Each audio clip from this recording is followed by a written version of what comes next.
Assalamualaikum, saya Devi Rismayati, CGP Angkatan 6, SMA Negeri 1 Singaparna, Kabupaten Tasikmalaya, dengan fasilitator Bapak Irman Fitri Rahman dan pengajar praktik Bapak Marwan Supriyadi.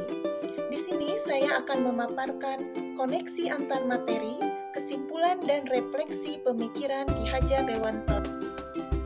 Sebelum mempelajari modul 1.1, saya percaya tentang murid dan pembelajaran di kelas bahwa pembelajaran berpusat pada guru.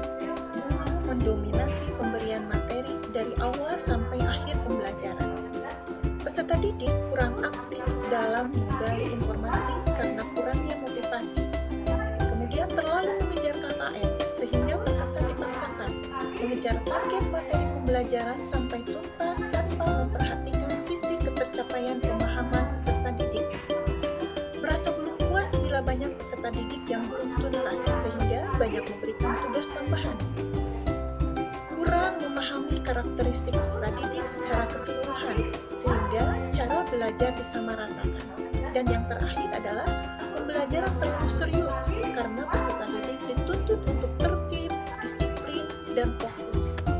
Ada perubahan dari pemikiran atau perilaku saya, yaitu 1. Pembelajaran berpusat pada peserta didik. 2.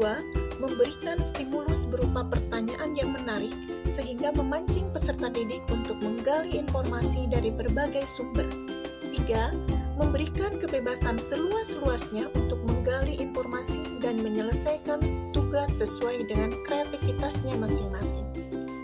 4. Memahami dan menghargai karakteristik setiap peserta didik. 5. Memberikan apresiasi dan reward kepada peserta didik agar lebih termotivasi dalam belajar. 6. Memberikan pembelajaran yang kreatif dan inovatif, misalkan dengan menerapkan beberapa model pembelajaran, game edukasi, praktikum yang menyenangkan. Penerapan yang segera saya lakukan di kelas agar mencerminkan pemikiran Ki Hajar Dewantoro adalah sebagai berikut. 1. Merancang pembelajaran yang menyenangkan, interaktif, yang berpusat pada peserta didik, tetapi kita tetap membimbing dan mengarahkan serta mendampingi dalam refleksi. Kedua, menerapkan pembelajaran yang berbasis kearifan lokal. Misalnya dalam praktikum, kita memanfaatkan bahan-bahan yang bisa kita temukan di sekitar rumah atau sekolah.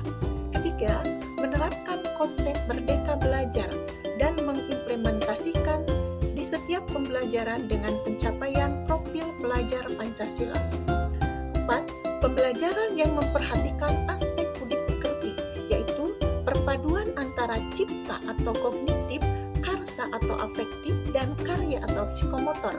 Kelima, tidak lagi menuntut peserta didik untuk cepat paham, tetapi menuntun dengan sistem AMONG seperti yang tercantum dalam trilogi Ki Hajar Dewantoro, Ing Ngarso Sung Tulodo, Ing Madya Mangunkarso, Tuturi Handayani.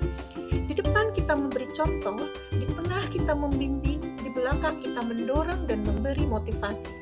Keenam, menerapkan pembelajaran yang sesuai dengan kodrat alam dan kodrat zaman, di mana kodrat anak adalah senang bermain, dalam arti pembelajaran yang menyenangkan, tidak tegang, tidak jenuh, tetapi dengan kesadaran sendiri, peserta didik dapat mengambil intisari dari materi yang disampaikan. Demikian juga harus membekali keterampilan sesuai dengan zamannya dengan menerapkan kecakapan abad 21 agar mereka bisa berkarya dan menyesuaikan diri.